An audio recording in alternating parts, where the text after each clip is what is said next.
Em nome de nosso Senhor Jesus Cristo. Amém. Aos 25 de fevereiro, nos anos de 806, São Tarásio, patriarca de Constantinopla. São Tarásio, natural de Constantinopla, foi um dos patriarcas mais célebres da Igreja Oriental. O pai, nobre patrício e bom cristão, teve todo o empenho em proporcionar-lhe uma boa educação.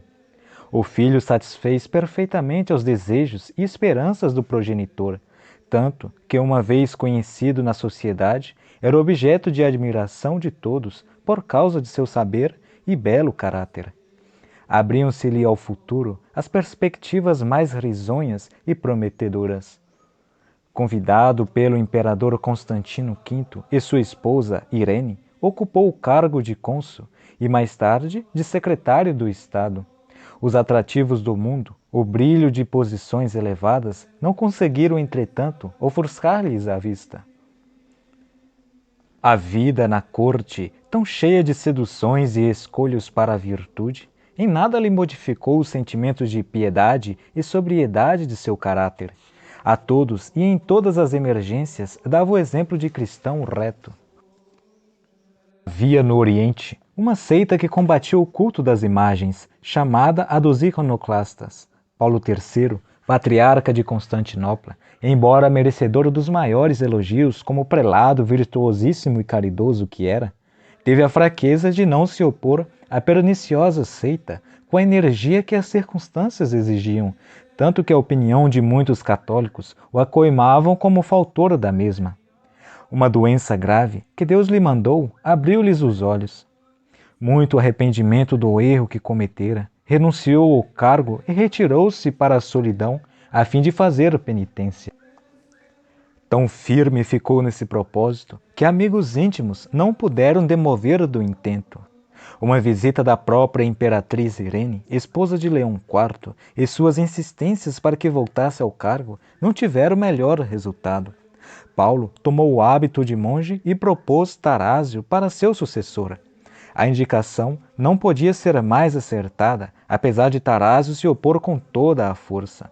Paulo morreu pouco depois e Tarásio recebeu a sagração patriarcal na festa de Natal de 784. Uma das condições principais sob as quais Tarásio tinha aceito o cargo de patriarca fora a convocação de um concílio que decidisse a questão do culto das imagens. O concílio realizou-se em Niceia, na Bitínia, e o resultado foi a anatematização da heresias dos iconoclastas. Tarásio, na compreensão nítida de alta missão de bispo e patriarca, praticou as virtudes cristãs procurando ao mesmo tempo implantá-las na alma do povo. A todos dava o exemplo da caridade prática, convidando a pobreza para com ele partilhar as refeições em palácio. Esta praxe não teve a aprovação de todos, e houve quem o censurasse por isso, querendo fazer-lhe ver que a caridade assim compreendida e afetuada não conduzia com a dignidade que representava como patriarca. Minha ambição única, respondia Tarásio, é imitar a nosso Senhor Jesus Cristo, que viveu para servir aos outros e não para ser servido. Para que o povo tivesse sempre mestre que o instruísse na religião e o defendesse contra as heresias, Tarásio fundou alguns conventos e tudo fez para que nada faltasse ao rebanho que a divina providência aos seus cuidados confiara. Tanto zelo, tanta dedicação não podia substituir sem que o inferno contra ele se enfurecesse. Não só os iconoclastas, como também maus católicos moveram uma campanha atroz contra o prelado. A campanha aberta preferiram a encoberta e muitos meses não se passaram sem que Tarásio se tivesse emaranhado nas malhas de calúnias de toda a espécie. O bispo opôs à hábil campanha as armas da fé em Deus, da paciência e da caridade.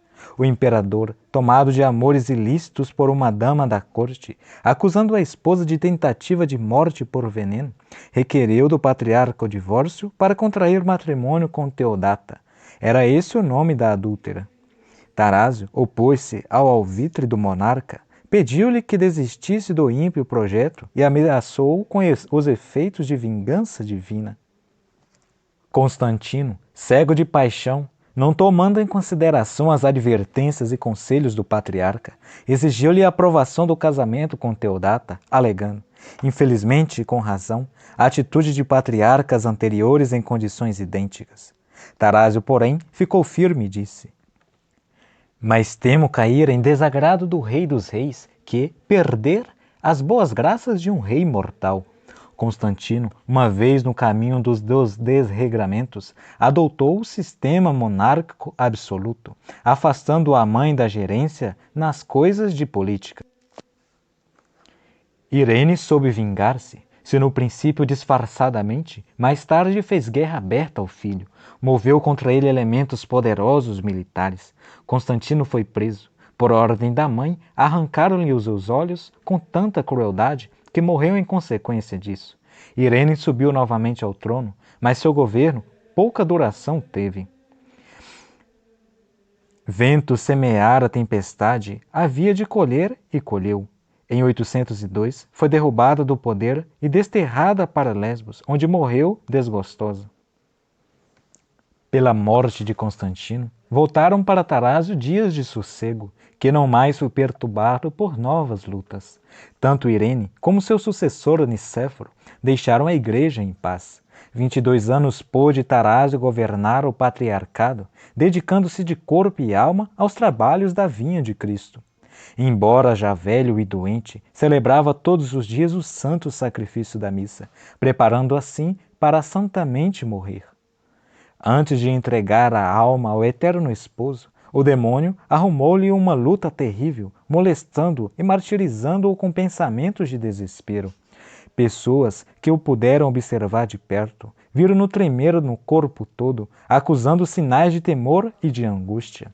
Uma outra vez ouviram exclamar: não fiz tal coisa, é mentira.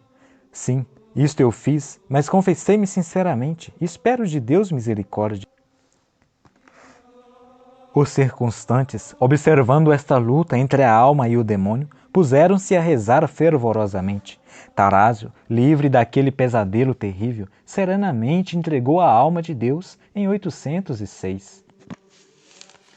14 anos depois da morte de Tarásio, o imperador Leão, amigo dos iconoclastas, viu em sonhos o falecido patriarca, que lançava olhares ameaçadores, dando um tal Miguel ordem para que o matasse. Em vão procurou Leão descobrir esse Miguel. 6 dias depois, foi assassinado por Miguel, o gago que apoderou do trono imperial. Reflexões.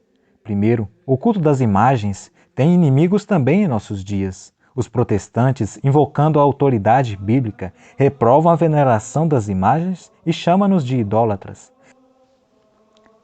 De Deus Padre, do Espírito Santo, do mistério da Eucaristia, dos anjos, temos apenas emblemas simbólicos, não imagens.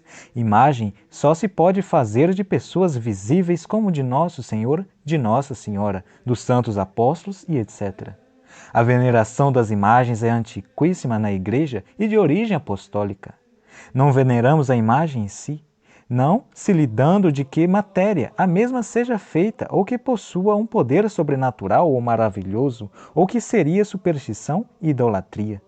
Veneramos as imagens por serem representação de pessoas que amamos e veneramos. Venerando uma imagem sacra, mostramos, primeiro, o nosso afeto à pessoa por ela representada, como temos amor ao retrato das pessoas queridas. Segundo, reanimamo-nos na fé e na imitação das virtudes dos santos. Terceiro, excitamos a nossa devoção e o nosso amor de Deus e ao de seus santos servos. Segundo, vemos que os próprios santos passam pelo fogo da tentação e da tribulação. O demônio é um terrível acusador. Na hora da nossa morte, não faltará a sua presença. Oxalá, como São Tarásio, possamos-lhe responder de consciência tranquila e repelir as acusações que contra nós levantará. A confissão, de Santo Agostinho, fecha as faces do inferno e abre as portas do paraíso. Confiemos em Deus e fazemos uma boa confissão dos nossos pecados. Deus é fiel e justo para perdoar-nos os pecados e purificar-nos de toda a iniquidade.